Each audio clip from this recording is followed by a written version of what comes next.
Sir कोई छोटा था वो वाला लिख दीजिए। कोई छोटा था।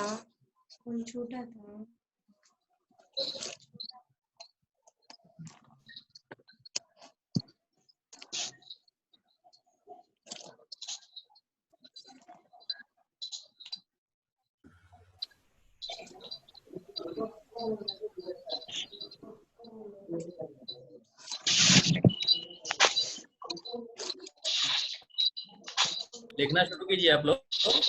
हम लोग ये सर पढ़ चुके इसके थे क्या? पहले छूटा हुआ है। सर इसके पहले क्या छूटा हुआ छूटा है। बताइए। कहाँ तक आप लोग बताइए, कहाँ तक लिखे हैं? तो कंप्लीट हो गया है, शॉर्ट स्क्रीन लेके रखे थे तो। एक बार हमें टॉपिक बताइए क्या है आप लोग का?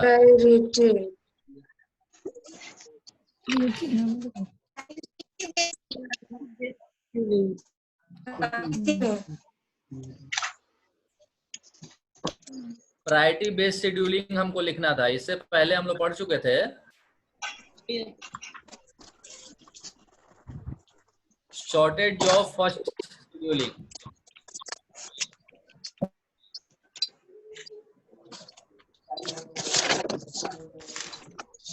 तो हो गया है। शॉर्टेज ऑफ फर्स्ट शेड्यूलिंग हो गया है। Yes sir. हाँ तो ठीक है, उसके बाद प्रायोरिटी बेस्ड शेड्यूलिंग है। सर इसी में छूटा है हल्का सा, नीचे कीजिए और। सर ये यूट्यूब पे था ना, यूट्यूब से आप लोग नोट कर लेते हैं।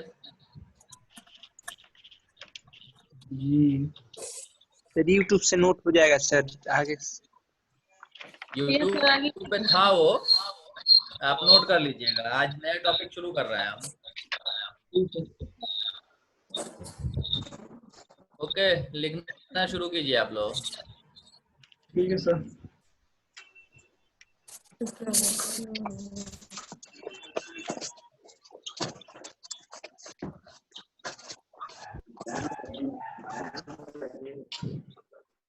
कभी सोचे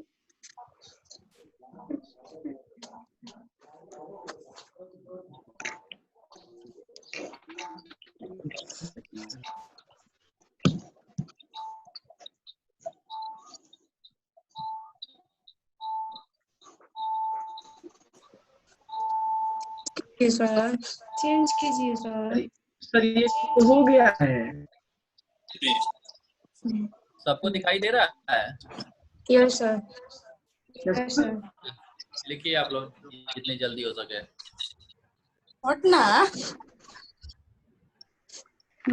ये वाला दिखा गया है सर। ये तो कंप्लीट हो गया।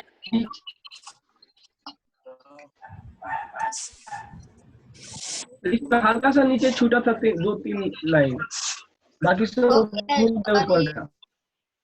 प्रायोरिटी बेस्ड हो गया है कि बाकी है? हो गया है। इतना हो गया है, इसके नीचे बाकी है। देख लीजिए, जो छूटा है वो लिख लीजिए। हम समझाए नहीं थे इसको।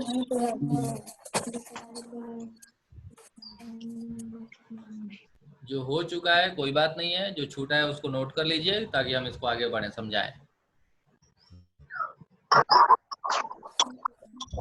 हो गया sir.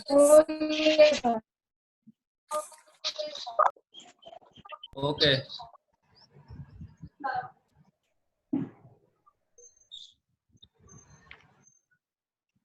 okay, just listen everyone. Priority means, what do you mean by priority, or what do you understand by priority?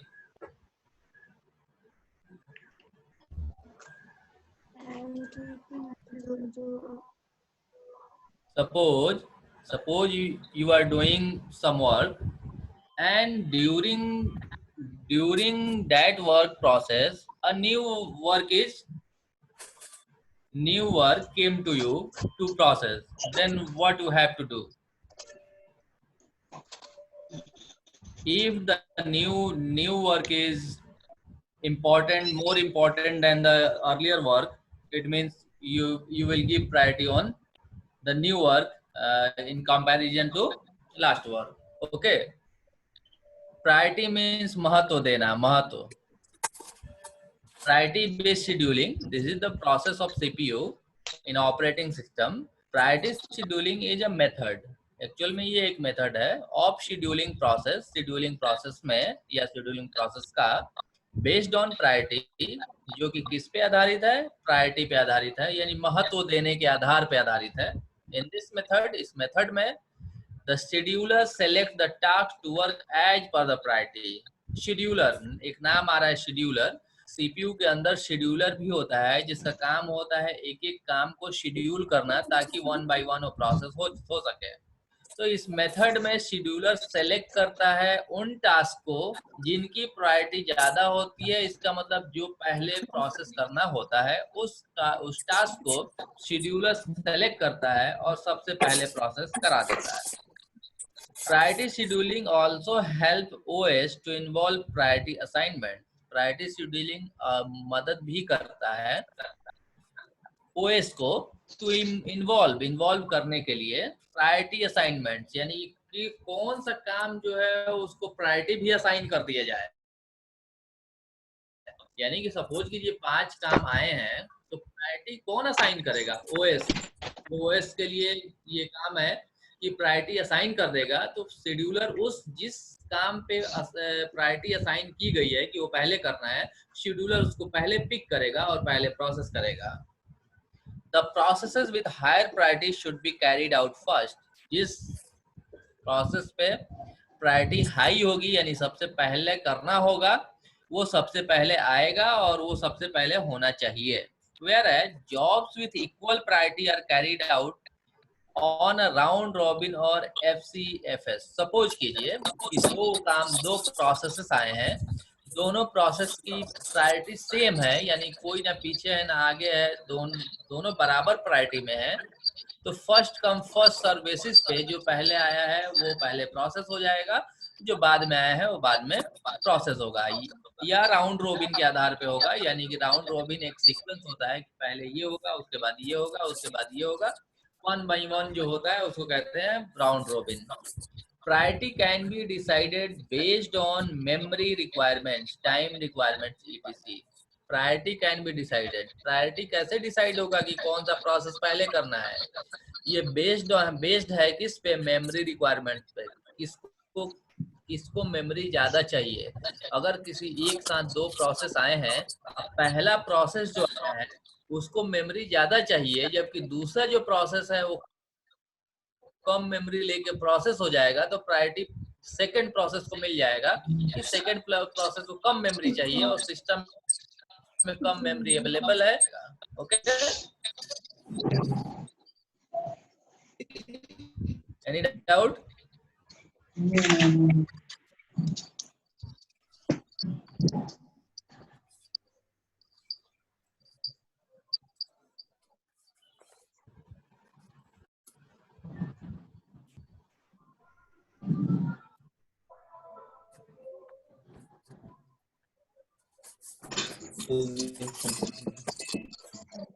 Next one is round robin.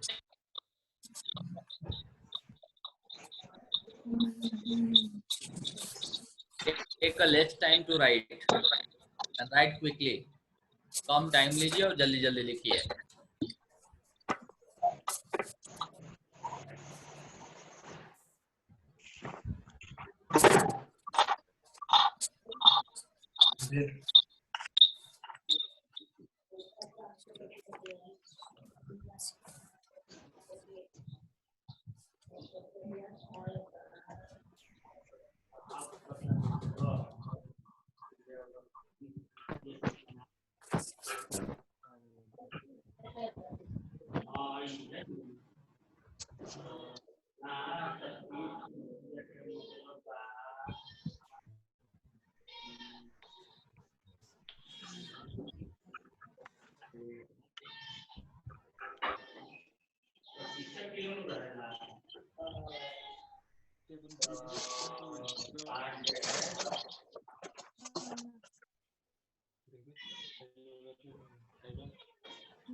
हो गया सर।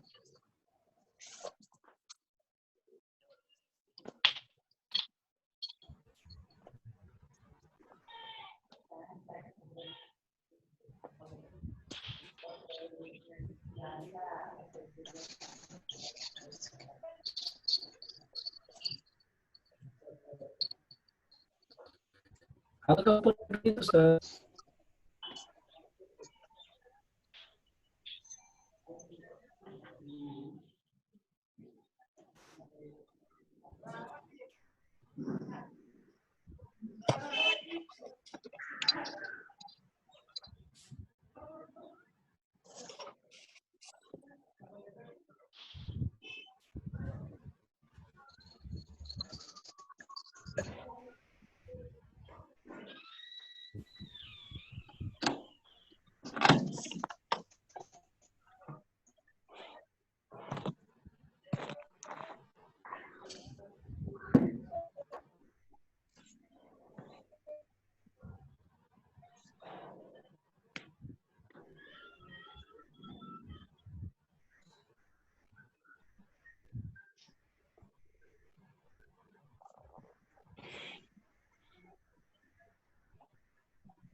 हो गया? Yes sir. ओके, समझिए इसको।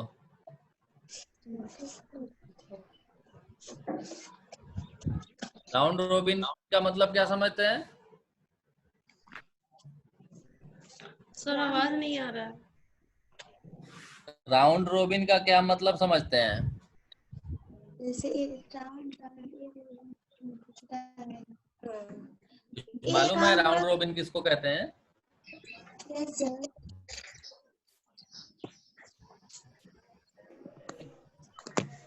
राउंड रोबिन उसको कहते हैं एक से ज्यादा लोग होते हैं और उस एक से ज्यादा लोग में सबको नंबर असाइन कर दिया जाता है। वो आसानी से 1 बाई 1 एक एक करके काम होता चला जाता है। सबका नंबर एक एक बारी से आता है, उसको कहते हैं round robin. Okay, round robin is the oldest simplest scheduling algorithm. Oldest पुराना है ये, पर सबसे आसान भी है algorithm. The name of this algorithm comes from the round robin principle. इसका नाम, इस एल्गोरिथम का नाम ही आया है राउंड रॉबिन प्रिंसिपल के सिद्धांत पे। यानी कि ये एक ऐसा सिद्धांत है जिसमें अगर एक से ज्यादा लोग हैं तो उनको सबको नंबर असाइन कर दिया जाता है। हर बार एक राउंड घूमेगा, उनका नंबर उसी टर्न पे आएगा। Where each person gets an equal share of something in turn. सबके पास समान अधिकार रहेंगे और अब उनका टर्न आएगा तो अपना काम करेंगे। It is mostly use for scheduling algorithm in multitasking. ये ज्यादातर जब मल्टीटास्किंग होता है उसमें ये एल्गोरिथम का यूज किया जाता है। This algorithm method help for starvation free execution of process. ये हमें मदद करता है स्टार्वेशन फ्री एग्जीक्यूशन, यानी कि बीच में बार बार इंटरप्शन ना हो, किसी वजह से कुछ रुके नहीं और प्रोसेस आगे मेरा होता रहे। इसमें पहला पॉइंट है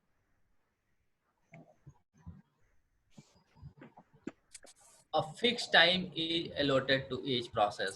राउंड रोबिन, मैंने कहा कि जब एक बार में एक से ज्यादा लोग हैं और सबको एक टर्न दे दिया गया, एक नंबर दे दिया गया, आपका नंबर इतना आएगा, तो ऐसा तो नहीं होना चाहिए कि पहले वाले को ज्यादा टाइम मिले, दूसरे वाले को कम, तीसरे वाले को उससे कम। ऐसा होगा तो टर्न राउंड रोबिन नहीं है। जिसका भी टर्न आए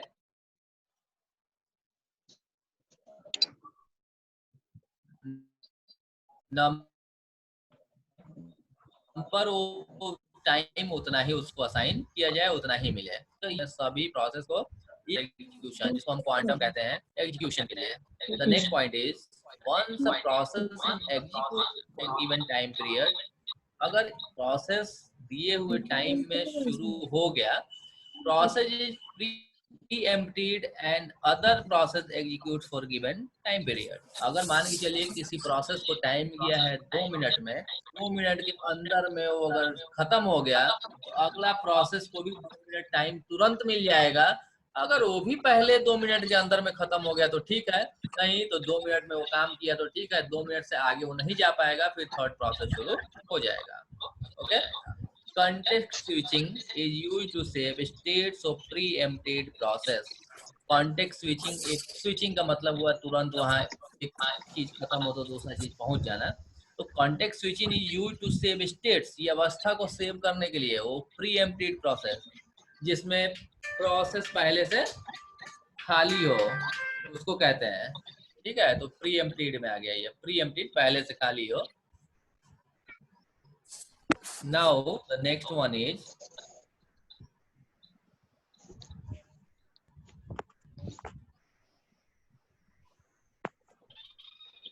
multi-level queue scheduling।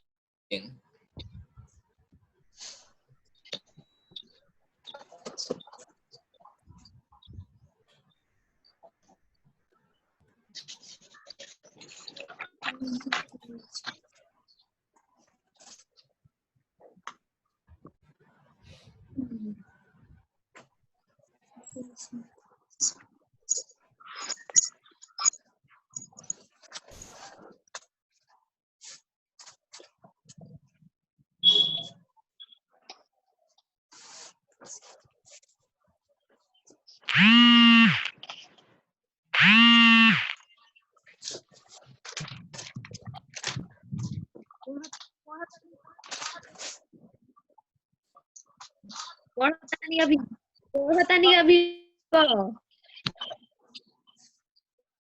पढ़ता नहीं, रुको।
हो गया इतना?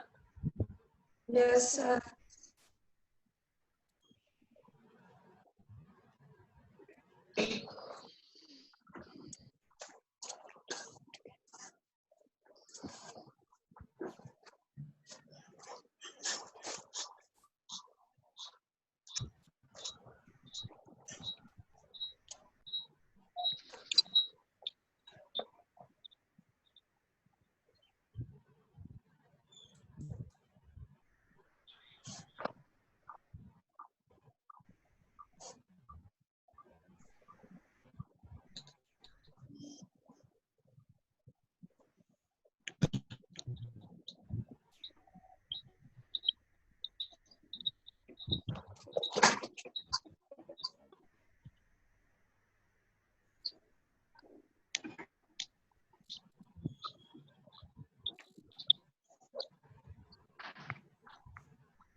ऊपर। हो गया?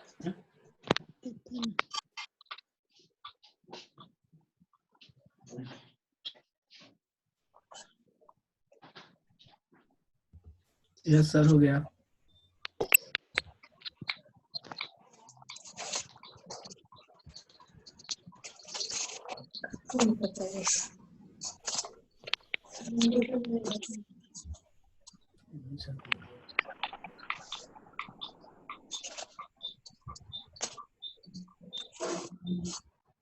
हो गया है? जी। कंप्लीट करके रिप्लाई कीजिए फटाफट।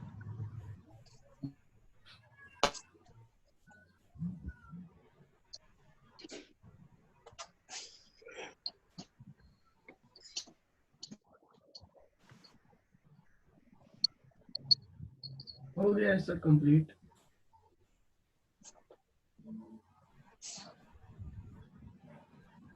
हो गया sir. Okay.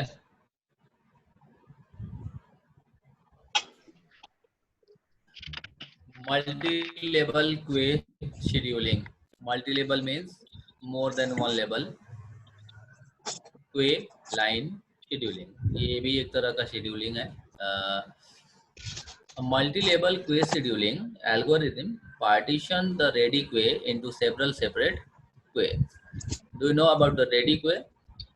We have discussed earlier about 3 stages of the process: waiting, ready, and execution. Okay. Ready queue is the process in which process is in the memory waiting for the process, is known as the ready queue. जब हम कोई एक CPU किसी work को process कर रहा होता है, तो उसके बाद कौन सा प्रोसेस वर्क होना है, वर्क प्रोसेस होना है, वो रैम में वेट करता रहता है, जिसको हम रेडी क्वे कहते हैं। यानी कि एक से ज्यादा प्रोसेस रैम में वेट करते रहते हैं कि मेरी बारी आने वाली है, तो उसको कहते हैं रेडी क्वे। तो ये रेडी क्वे जो होते हैं, इसको कई सेपरेट क्वे में बांट देता है। क्यों? क्योंकि जब रेडी क्वे एक से ज्यादा हो जाएंगे तो मे बी पॉसिबल कि एक से ज्यादा प्रोसेस एक साथ होने लगेंगे। इससे क्या होगा कि लेवल अलग अलग हो जाएगा, और मल्टी लेवल को यानी कि सिंगल लेवल से एक बार में एक हो रहा था, तो एक बार में अब 2 प्रोसेस शुरू हो सकते हैं। हम लोग इसको मल्टी प्रोसेसिंग या मल्टी टास्किंग में थोड़ा बहुत हम लोग समझ चुके हैं। The process are permanently assign to one queue. Process किसको असाइन हो जाएगा? एक क्वे को। अगर एक से ज्यादा लाइनें लग गई हैं प्रोसेसिंग की या वर्क की, जो प्रोसेस होने हैं, उस एक से ज्यादा हो जाएंगे वो अब। Generally based on sum property of the process. और ये अलग अलग क्वे बनेंगे किस पे आधारित? जनरली साधारणतः बेस्ड होंगे ये property of the process. Process के गुण क्या है उसके आधार पे। सच एज मेमोरी साइज, कौन सा क्वे बना है जो कम मेमोरी लेके जल्दी प्रोसेस हो जाएगा, कौन सा ऐसा क्वे बना है जिसमें ज्यादा मेमोरी की जरूरत है, और किस पे आधारित होंगे? प्रॉपर्टी प्रोसेस प्रायोरिटी पे। कौन से प्रोसेस को पहले करना है, मे बी पॉसिबल उनका क्वे अलग बन जाए रेडी क्वे में। और प्रोसेस टाइप, और टाइप के आधार पे भी अलग अलग क्वे में सेपरेट हो सकते हैं। ईच क्वे has its own scheduling algorithm. और ये जब अलग अलग क्वे में आ जाएंगे, सेवरल सेपरेट क्वे में आ जाएंगे रेडी क्वे में, तो इन सब का अपना अपना अलग शेड्यूलिंग एल्गोरिथम होगा। यानी कोई मेमोरी के आधार पे चलेगा कि कितनी मेमोरी है, कोई प्रोसेस प्रायोरिटी के आधार पे चलेगा, कोई टाइप के आधार पे चलेगा। तो सब अपने अलग अलग एल्गोरिथम पे काम करेंगे। कैरेक्टरिस्टिक्स, कुछ इनके गुण भी है, कुछ क्वालिटी भी है, उसको हम लोग देखते हैं एक एक करके। First one is multiple queues should be maintained for processes with some characteristics. Multiple queues should be maintained. एक से ज्यादा क्वे मेंटेन होने चाहिए फॉर प्रोसेसेस, प्रोसेसेस के लिए। किसके साथ? उनके गुणों के साथ, उनके कैरेक्टरिस्टिक जो है उनकी क्वालिटी के साथ। Second one is every queue may have its separate scheduling algorithm. हम ऊपर पढ़ चुके हैं कि जब अलग अलग queue में सेपरेट हो जाएंगे तो कोई मेमोरी के साइज के आधार पे है, कोई टाइप के आधार पे है, कोई प्रोसेस प्रायोरिटी के आधार पे है, तो उस हिसाब से सभी लोग अपना अपना अलग अलग शेड्यूलिंग एल्गोरिथम को यूज करेंगे। Third one is priorities are given for each queue. ऐसा नहीं है कि 3 सेपरेट क्वे बने हुए हैं तो पहला क्वे पहले होने लगा, दूसरा क्वे उसके बाद नहीं। अब हर एक क्वे को अलग अलग प्रायोरिटी मिलेगी कि कौन से क्वे को कब, कौन से क्वे को, एक से ज्यादा प्रोसेस एक क्वे में है तो कौन से प्रोसेस को पहले प्रोसेस कर देना है। यानी कि क्वे में प्रोसेस जो है उनके आधार पे अलग अलग प्रायोरिटी भी मिलेगी, जिससे हमारा जो शॉर्ट टर्म वाला काम होगा, यूज करने वाला काम होगा, सिस्टम में मेमोरी अवेलेबल नहीं है तो बाद में एग्जीक्यूट होगा। यानी कि सभी क्वे में प्रायोरिटी के आधार पे काम होना। Okay,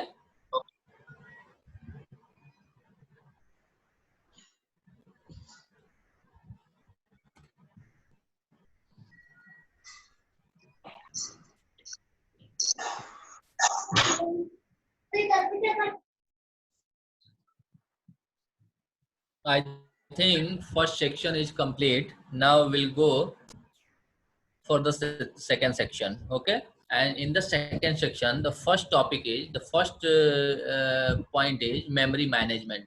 First we have learned about the memory management. What is memory management?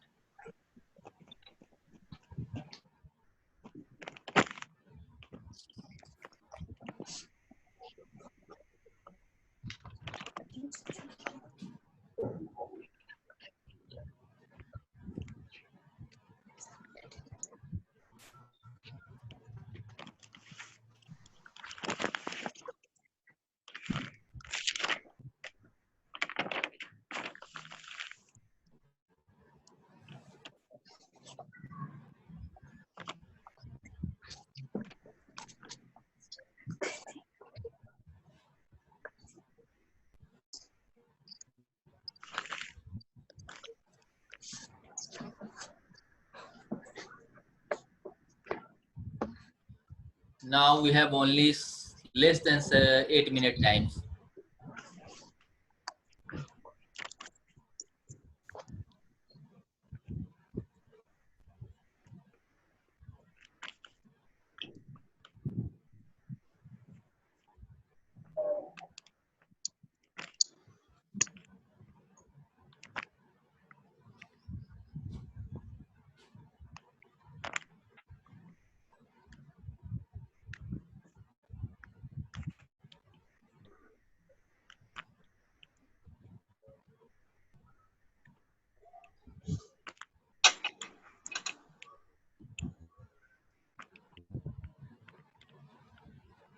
We have one more paragraph to write, so please write quickly.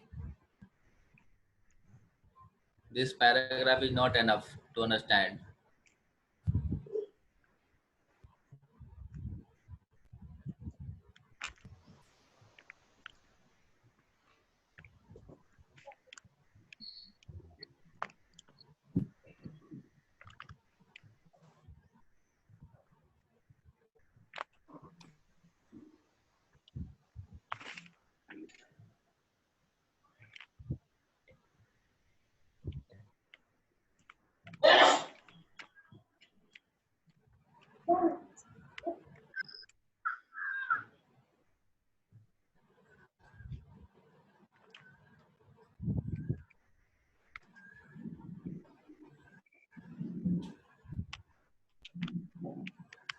Okay, done?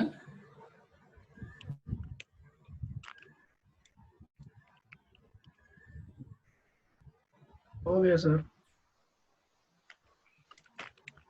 Reply please. Yes sir, हो गया। Okay, now just understand about the memory management.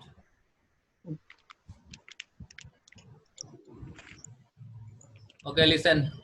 Stop writing and listen.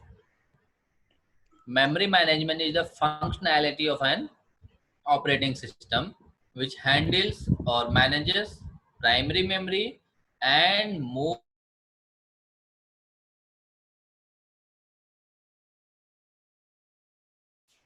memory management is the functionality of an operating system. ये memory management functionality है किसका? operating system का, which handles, जो handle करता है और manages या manage करता है primary memory. primary memory किसको कहते हैं?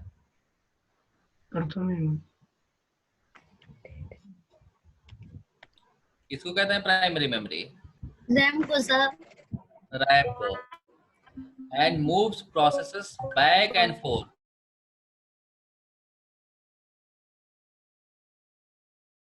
Main memory and disk during execution.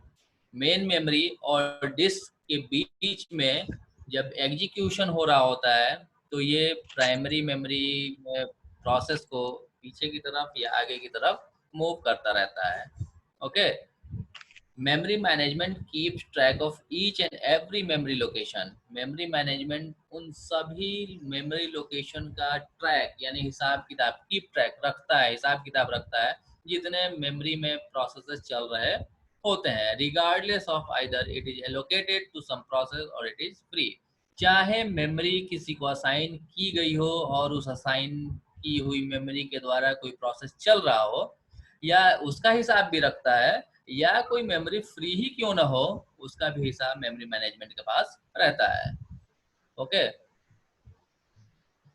One more paragraph.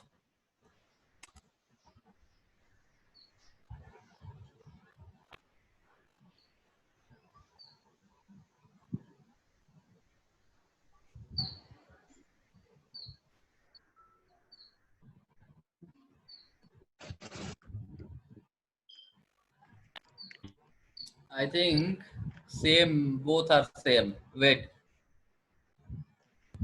for a while.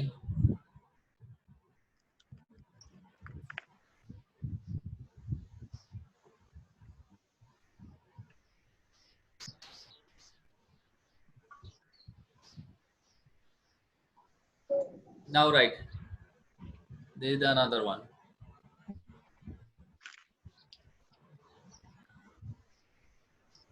और इसके पहले तो मैंने मेमोरी मैनेजमेंट भेजे लिखवा है। आवाज नहीं साफ आ रही मेरे पास। इसके पहले भी तो मेमोरी मैनेजमेंट लिखवा है। हाँ, मैंने कहा कि एक और पैराग्राफ लिखना है। आप उतने देर से मैं बोल रहा हूँ, आप लोग सुन नहीं रहे हैं या समझ नहीं रहे हैं मैं जो बोल रहा हूँ। मैंने कहा था कि उतना ही पैराग्राफ नहीं है, एक और पैराग्राफ है जो मैंने दे दिया, ये भी लिखना है।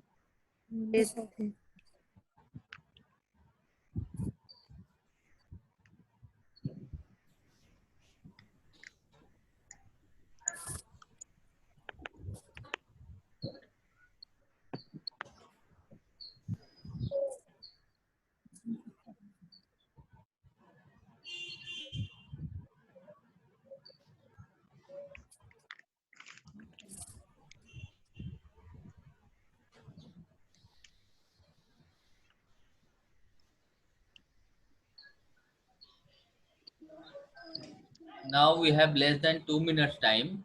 So first listen me to understand the paragraph. Then after you can write. Okay.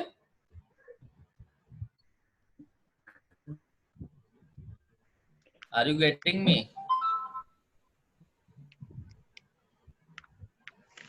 Reply anyone please. हो गया सर। मैं कह रहा हूँ कि पहले इस पैराग्राफ को समझ लीजिए क्योंकि हमारे पास 1 मिनट से कुछ ही ज्यादा टाइम है, उसके बाद आप लिखते रहिएगा। ओके, पहले समझ लीजिए। Memory management is the process of controlling and coordinating computer memory. हम लोग इससे पहले वाले पैराग्राफ में देखें कि मेमोरी मैनेजमेंट क्या है। मेमोरी को कंट्रोल करना और कोऑर्डिनेट करना डिस्क और मेमोरी के बीच में, वही मेमोरी मैनेजमेंट है। Assigning portion known and block. जब कोई प्रोसेस आता है तो मेमोरी का कोई पोर्शन जिसे हम ब्लॉक कहते हैं वो प्रोग्राम को असाइन कर देना इसका काम है। To optimize the overall performance of the system. और ये मेमोरी असाइन करता है, इससे फायदा क्या है, सिस्टम की परफॉर्मेंस ऑप्टिमाइज होती है यानी कि थोड़ी अच्छी हो जाती है। ओवरऑल परफॉर्मेंस यानी कि कुल मिला के जितने परफॉर्मेंस चल रहे होते हैं प्रोसेस, उस परफॉर्मेंस में थोड़ी सी ऑप्टिमाइजेशन आता है यानी कुछ बढ़ोतरी हो जाती है। Okay, we have less than 1 minute time. You can write or you can write later. Okay, take care. Goodbye. Hello hello sir, इसको फिर से समझाइए ना सर, आवाज नहीं आया सर। YouTube पे देख लीजिएगा, लाइन टाइम नहीं है, अपने से डिस्कनेक्ट हो जाएगा आप।